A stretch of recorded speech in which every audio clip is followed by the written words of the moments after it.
금년에 우리 개신교회들은 특별한 해를 맞이했습니다.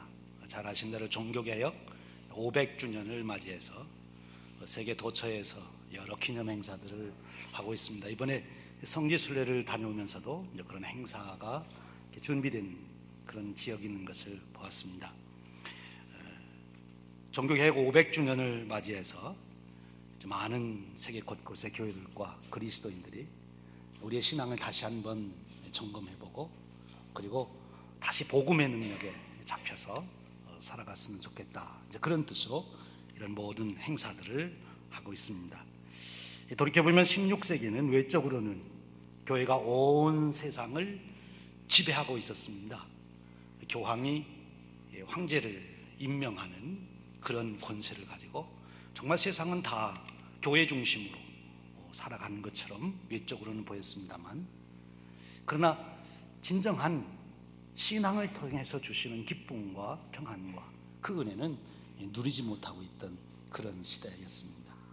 그 당시 그 놀라운 교회 권세 능력 아래 있던 마틴 루터라고 하는 젊은 수도사가 자기 내적으로 일어나는 그 신앙의 갈등을 해결하기 위해서 고심하고 기도하고 연구하는 중에 이 복음을 깨닫고 이 복음의 능력에 잡혀서 그 복음을 외침으로 새로운 시대를 열게 된 거죠. 자기 자신만이 아니라 시대를 바꾸고 세상을 바꾸는 놀라운 개혁의 역사를 이루게 된 것입니다.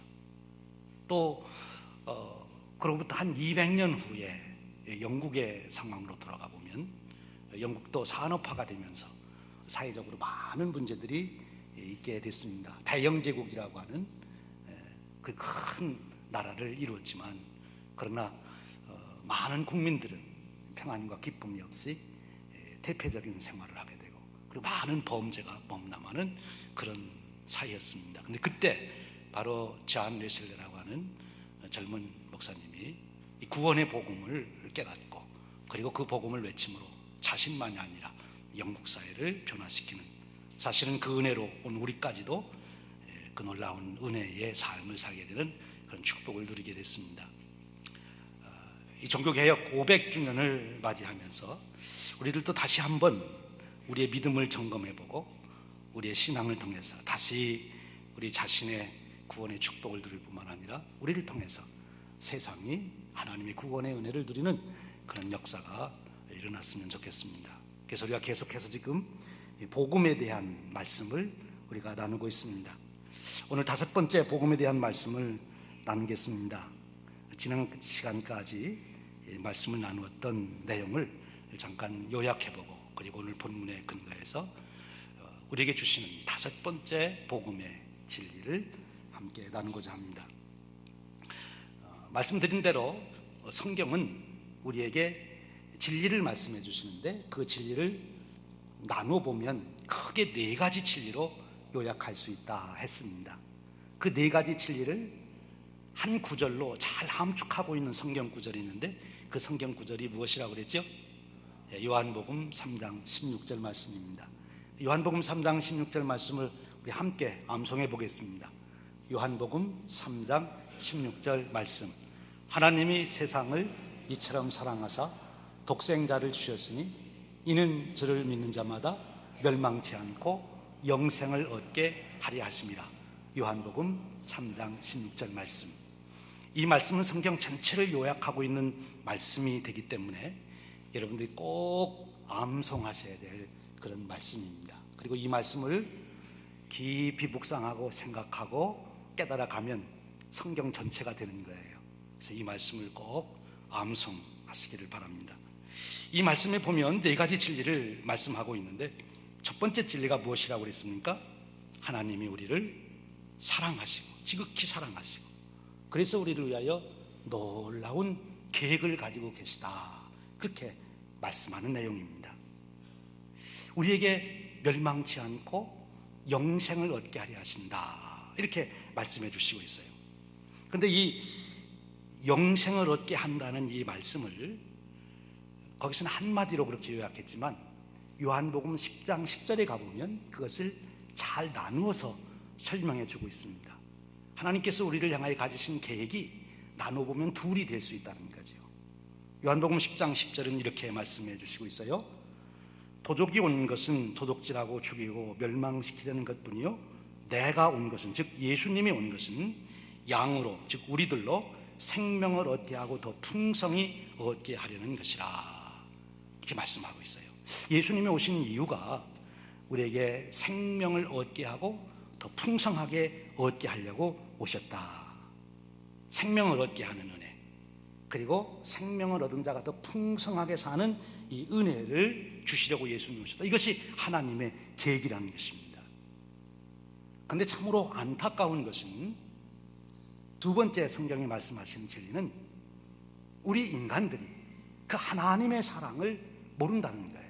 하나님의 그 놀라운 계획을 알 수 없다는 것입니다. 왜? 죄 때문에 그렇다는 거죠. 인간의 실상, 인간의 이 비참한 실존에 대해서 로마서 3장 23절에서 이렇게 말씀합니다.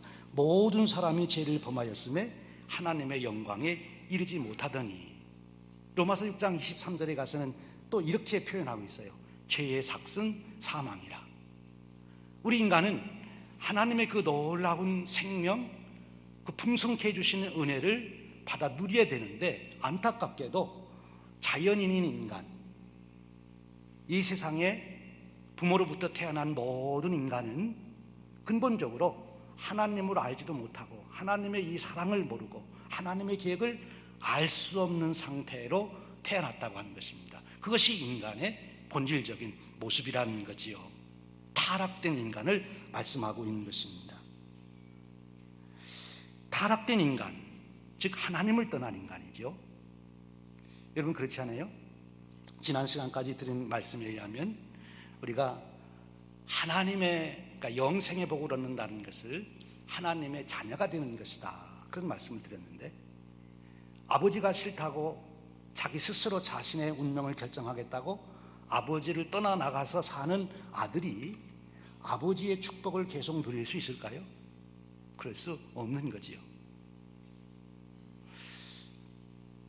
남편과 함께 운명을 같이 하며 살아야 그 가정의 축복을 누려갈 수 있는데, 남편을 버리고 새로운 인생을 살겠다고 나간 아내가, 신부가 계속 그 가정의 축복을 누릴 수 있을까요? 그럴 수 없는 거예요.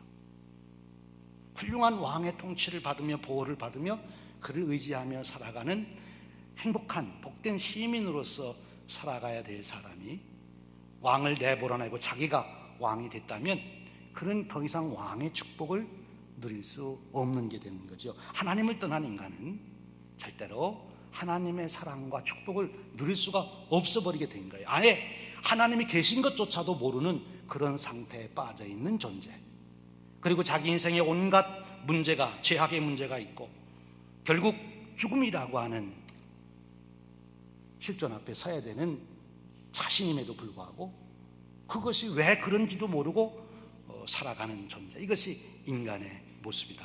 이것이 성경이 말하는 두 번째 진리였어요. 그런데 바로 이런 인간의 문제를 해결하기 위해서 우리 인간이 아무리 스스로 노력하고 고행하고 선행을 하고 각종 방법으로 노력을 하지만 결국 해결할 수 없는데, 이 문제를 해결하려고, 즉 하나님께만 있는 생명, 영생을 얻게 하려고 하나님께서 친히 이루신 방법이 있다고 말씀하셨어요. 그것이 세 번째 진리입니다. 바로 독생자를 보내주신 것이죠. 우리 인간이 하나님께 이르러야 되는데 도저히 인간의 노력으로는 하나님께 이를 수 없기 때문에 하나님께서 다리를 놓으셔서 우리로 그 다리를 건너서 하나님께로 올 수 있도록 다리를 만들어 주셨다는 거예요. 그 다리가 십자가로 만드는 다리, 예수 그리스도를 통해서 우리가 하나님 앞에 갈 수 있다. 그 진리가 세 번째 진리입니다. 하나님께서 우리를 사랑하셔서 독생자를 보내주셨다 하는 것입니다. 인간이 하나님께로 갈 수 있는, 그래서 이제는 하나님이 인간을 위하여 예비하신 영생과 그 복을 누릴 수 있는 길을 열어놓으셨다는 거예요. 이게 세 번째 진리예요. 그런데 중요한 것은 이 세 번째 진리를까지를 우리가 세 가지 진리를 안다고 해도 하나님께서 우리에게 주시는 그 영생의 은혜, 풍성한 삶의 은혜는 누릴 수가 없다는 것입니다. 아는 것만 가지고는 충분하지 않다는 거지요. 여러분 그렇잖아요. 우리가 강을 사이에 두고 양쪽으로 나눠져 있는데 한쪽에는 지금 불이 나서 거기에 있으면 다 죽게 됩니다. 그런데 거기에 피난을 갈 수 있는 다리가 놓여졌어요. 그런데 그 다리가 놓여졌다고 하는 것을 알았어요. 그렇다고 해서 그가 이제 불길 속에서 구원을 받을 수 있는 것입니까? 아니죠. 어떻게 해야 돼요? 그 다리를 건너가야 구원받는 거예요. 다리가 놓여 있어도 다리를 건너가지 아니하면 구원받을 수가 없는 거죠. 예수님이 오셔서 우리가 하나님께 이를 수 있는 길이 되어 주셨지만 우리가 그 다리를 건너지 않으면 구원받을 수가 없는 거예요. 그러면 성경은 그 이치를 어떤 말로 설명하느냐? 요한복음 3장 16절은 그렇게 말합니다. 믿는 자마다 멸망치 않고 영생을 얻는다. 그 다리를 건넌다는 것을 믿는다는 말로 설명해 주시고 있어요. 예수님을 믿는다는 것은 곧 그 다리를 건너가는 것을 말하는 거예요. 그런데 그 믿는다는 말이 우리에게는 조금 애매하기 때문에 요한 사도는 더 분명한 말로 우리에게 믿는다는 말을 설명해 주고 있어요. 그것이 무슨 말씀이에요? 요한복음 1장 12절에 있는 말씀, 영접하는 자, 곧 그 이름을 믿는 자들에게는, 이렇게 표현해서 여기서 믿는다고 하는 것은 곧 예수님을 영접하는 것을 말하는 것이다. 믿는다는 것은 예수님을 영접하는 것입니다. 영접하는 것이 참으로 예수님을 믿는 것이죠. 그럼 이 영접한다는 것은 도대체 무슨 말입니까? 그 말씀을 이해하려면 요한복음 1장의 배경을 우리가 잘 알아야 된다. 그렇게 지지난주에 말씀을 드렸어요. 조금 다시 그 말씀을 복습해보면 그 말씀이 이렇게 설명하고 있어요. 자기 땅에 오매 자기 백성이 영접하지 아니하였으나 그를 영접하는 자에게는 하나님의 자녀가 되는 권세를 주셨다. 자기 땅에 오매 영접하지 아니했다. 자기 백성이 영접하지 않는다. 그게 무슨 말이에요? 이스라엘 백성들이 예수님을 영접하지 아니하냐고 배척했다는 말이에요. 그러니까 영접했다는 말은 이스라엘 백성들이 예수님께 행한 것처럼 하지 않고 그 반대로 하면 예수님을 영접하는 것이 된다는 것이에요. 그럼 그 뜻을 우리가 그 배경을 통해서 조금 더 생각해 보지요. 이스라엘 백성들이 예수님 왔을 때 어떻게 했습니까? 배척했어요. 어떻게 배척했지요? 구체적으로 들어가 보면 예수님이 하나님의 아들이신데 하나님의 아들로 인정하지 아니했어요. 하나님의 아들이라고 고백하지 아니했어요. 그럼 예수님을 믿는다, 영접한다는 뜻은 무엇인가 하면 예수님의 본체가 하나님의 아들이요, 예수님의 본질이 하나님이심을 우리가 인정하는 거예요. 그리고 고백하는 것입니다. 그럼 예수님을 하나님으로 고백한다는 말은 구체적으로 우리 행동을 통해서 어떻게 하는 거예요? 우리가 하나님을 예배하듯이 예수님을 예배하는 것입니다. 하나님을 의지하듯이 예수님을 의지하는 것입니다. 예수님을 똑같이 하나님처럼 생각하고 하나님을 예배하고 찬양하는 사람이 예수님을 영접한 사람이에요. 오늘 여러분 예수님을 예배하고 예수님을 찬양하십니까? 그렇다면 우리는 예수님을 영접한 사람이죠. 예수님을 믿는 거예요. 또 예수님을 이스라엘 백성들은 어떻게 했어요? 메시아라고 하는 것을 인정하지 않고 예수님을 배척했어요. 그러니까 믿는다고 하는 것, 영접한다는 것은 예수님을 메시아로 인정하고 고백하는 것을 말하는 거예요. 예수님, 그분이 나의 왕이 되십니다. 그분이 나의 제사장이십니다. 그분이 나의 선지자이십니다. 이렇게 우리가 고백하는 거죠. 그 말씀의 뜻이 무엇이라고 그랬어요? 예수님을 왕이라고 고백하는 것은 예수님이 나의 주권을 가지고 계시다고 하는 것을 인정하는 것이고, 예수님을 하나님과 같이 나의 통치자로 인정하는 것이고, 예수님을 제사장으로 인정하는 것은 가장 중요한 내용 중에 하나인데, 우리의 죄를 예수님 대신 짊어지시고 우리의 죄가 다 예수님의 어린 양 대신 예수님에게 넘어가서 우리의 죄를 다 짊어지고 예수님이 대신 죄값을 다 갚아주셔서 내 죄가 다 예수님께 전가돼서 나는 더 이상 죄의 형벌을 받을 필요가 없게 됐다는 것을 인정하고 고백하는 것을 말하는 것이고, 더 나아가 예수님의 의로우심이 내게로 이제는 넘어와서 내가 의롭다함을 받게 되었다는 거예요. 그것을 시인하고 믿는 것입니다. 그러면 구원받는 것입니다. 그러면 영생을 얻는 하나님의 자녀가 되는 것이죠. 예수님의 말씀이 절대 진리임을 믿는 것이죠. 하나님의 말씀임을 믿는 것입니다. 그것이 예수님을 메시아로 믿는 거예요. 뿐만 아니라 예수님을 믿는다, 영접한다는 말은 그 내용 속에 예수님을 나의 주인으로 고백하는 거예요. 주로서. 이것을 가장 잘 한 사람이 누군가 하면 저는 사도 바울이라고 봐요. 사도 바울은 늘 자기를 소개할 때 뭐라고 소개했어요? 예수 그리스도의 종된 나 바울은. 항상 자기를 소개할 때 자기는 예수 그리스도의 종이래요. 그럼 예수 그리스도는 자기에게 누구가 되는 거지요? 주인이 되는 것입니다. 주가 되는 것입니다. 그것이 예수님을 영접하는 것, 예수님을 믿는 것이 된다는 거예요. 그런데 여기서 우리가 다시 이 의미를 조금 더 분명하게 정리할 필요가 있어요. 예수님을 영접한다, 믿는다고 하는 것이 단순히 아는 것, 인식하는 것이 아니라 이렇게 예수님을 내가 믿는다, 영접한다고 하는 말은 내가 예수님을 향하여 결단하는 것을 말합니다. 이 믿음의 행위, 이 영접하는 행위는 의지적 행위라는 거예요. 비유로 말씀드리면 이거예요.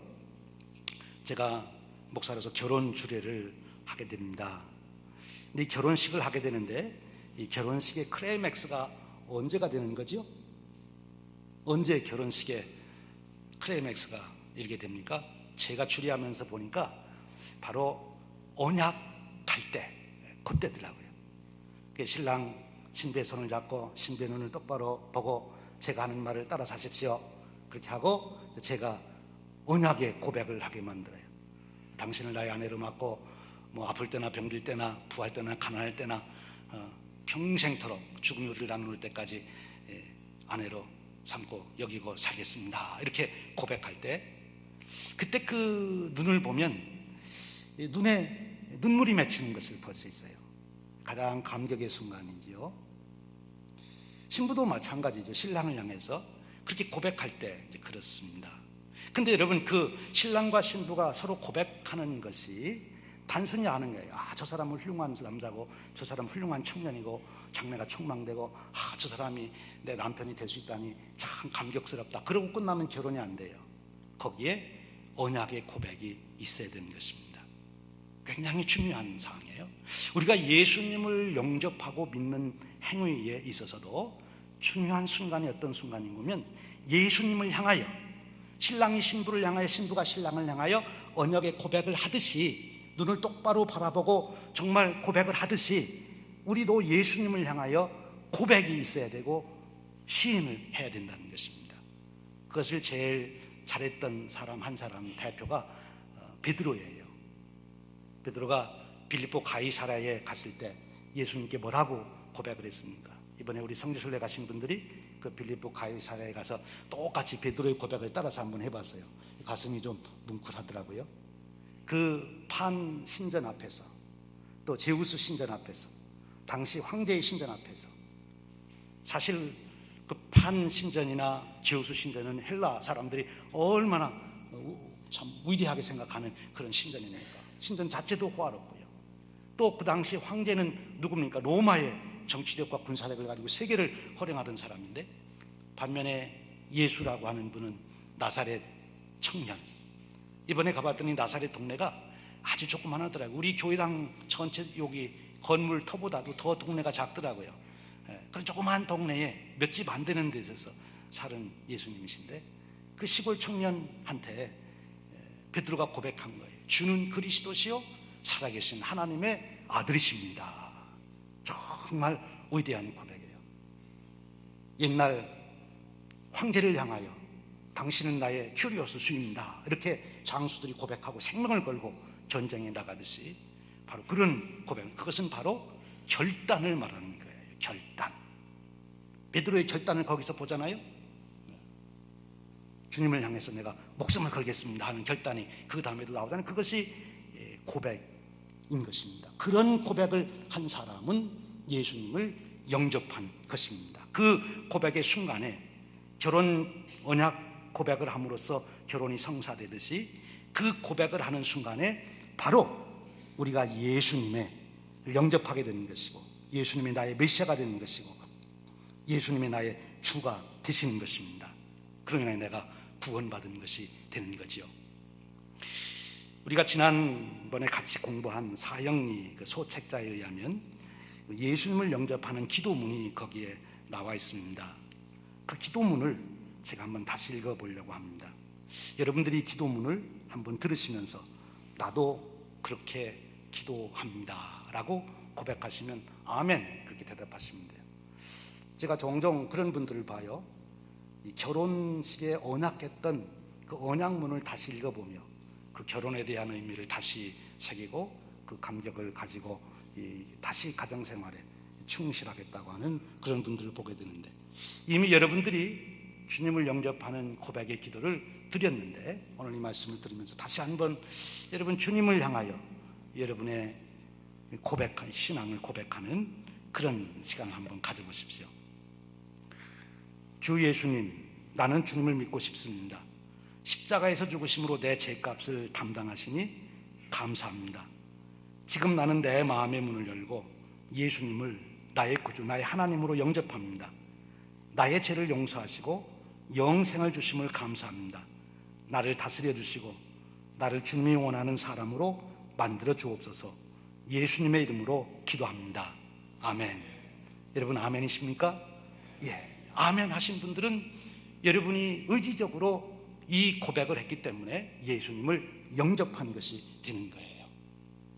그에게 구원이 주어졌습니다. 영생의 은혜가 주어진 것입니다. 그런데 여러분, 이렇게 구원 받았으면 이제 다 끝난 것입니까? 다 완성이 된 것입니까? 여러분 어떠세요? 결혼식에 가서 여러분 자녀들이, 손자 손녀들이 결혼할 때 기뻐하고 좋아하는 것을 보면서 아, 너희들 인생 가정의 축복을 다 이루었다 그렇게 생각하십니까? 결혼식을 보면서 야, 이제부터 시작이야 이렇게 얘기하죠.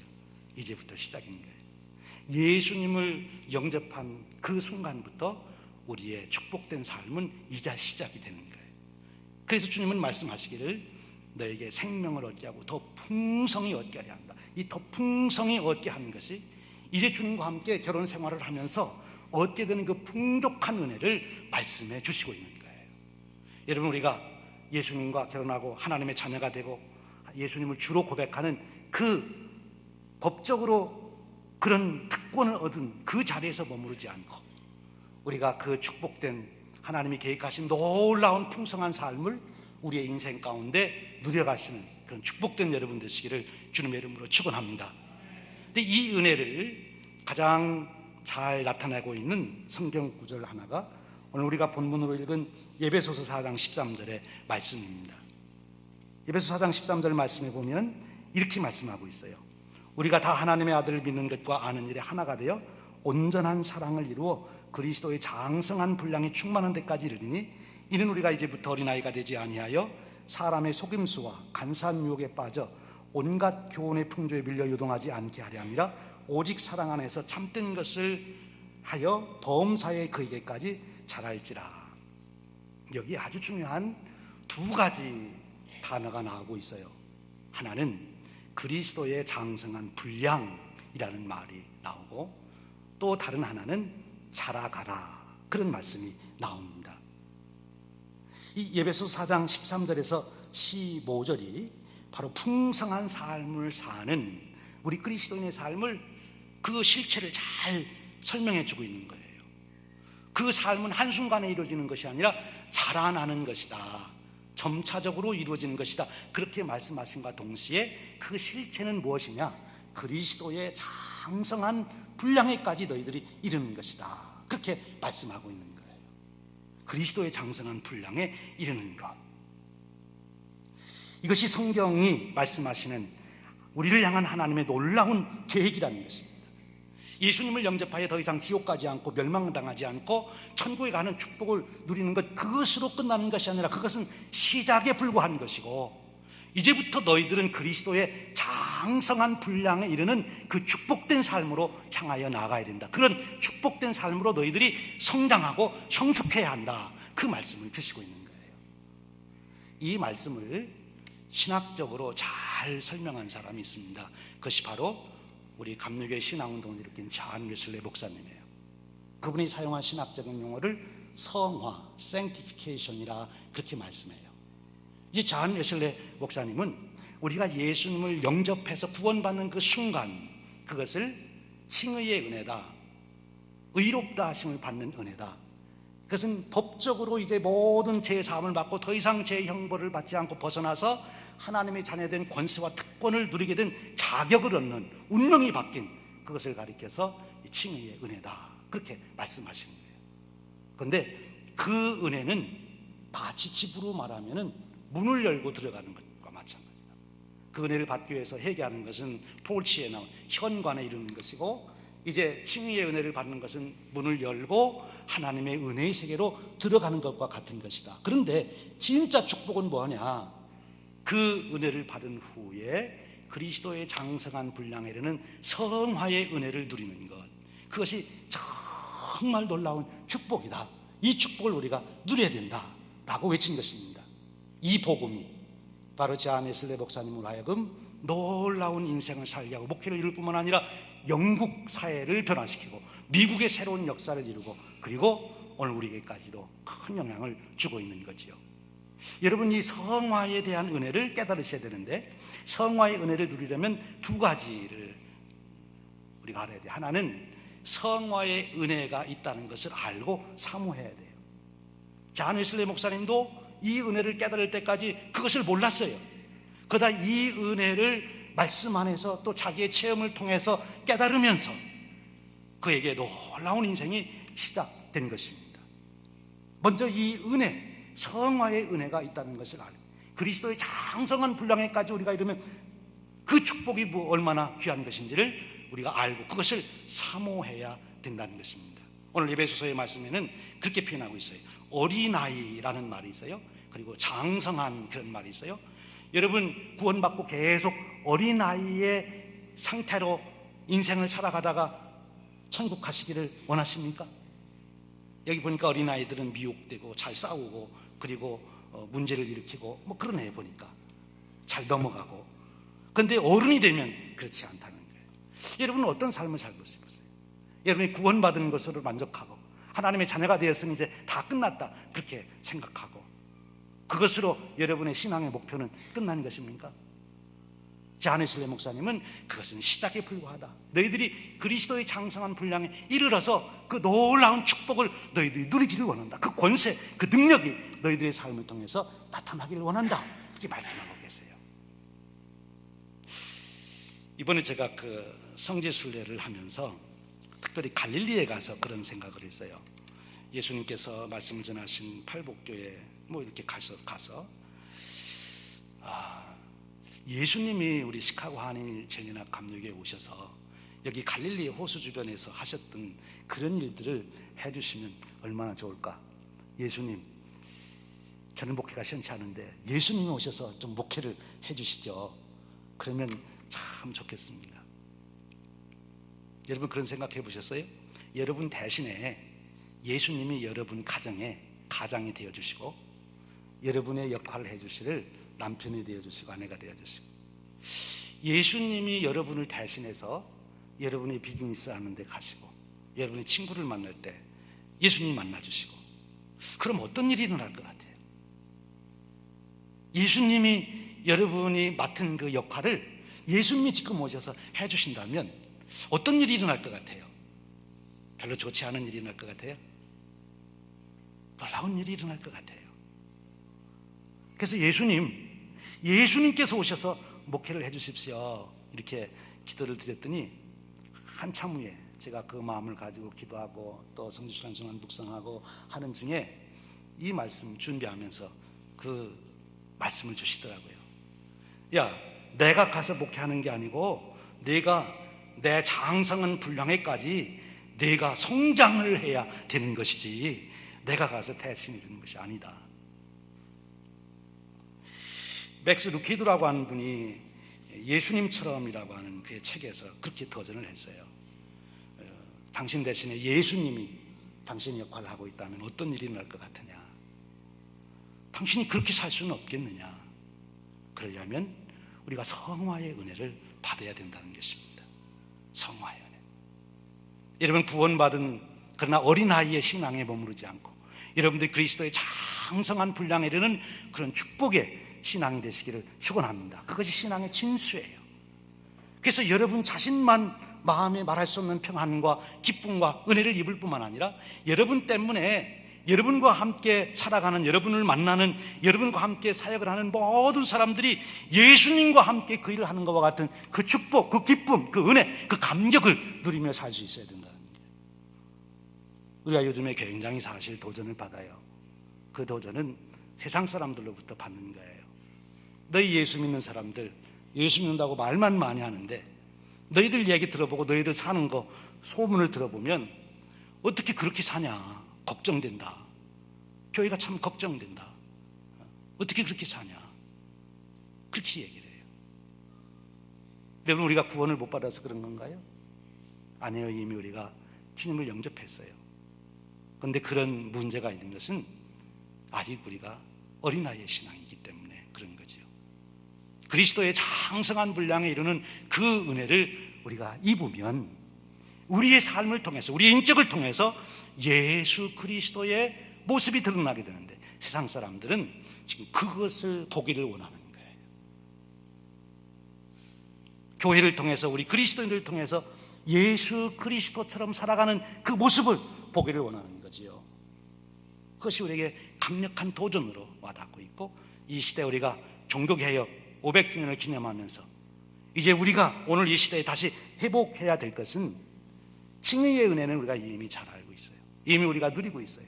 그런데 이 성화의 은혜, 이 은혜를 우리가 다시 찾고 누려야 된다는 것입니다. 사랑하는 여러분, 여러분의 가족들이 여러분을 만날 때 예수님을 만난 것 같은 기쁨과 소망과 희망을 가질 수 있기를 축원합니다.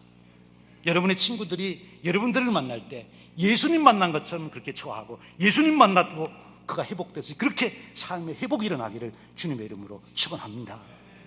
여러분, 그런 삶을 소원하십니까? 그렇다면 우리가 목표를 새롭게 하십시다. 나 하나 구원받은 것 더 이상 이제 지옥 가지 않는다고 그것 때문에 기뻐하고 끝날 것이 아니라 그리스도의 장성한 분량에 이르는 그 은혜를 내게 주시옵소서.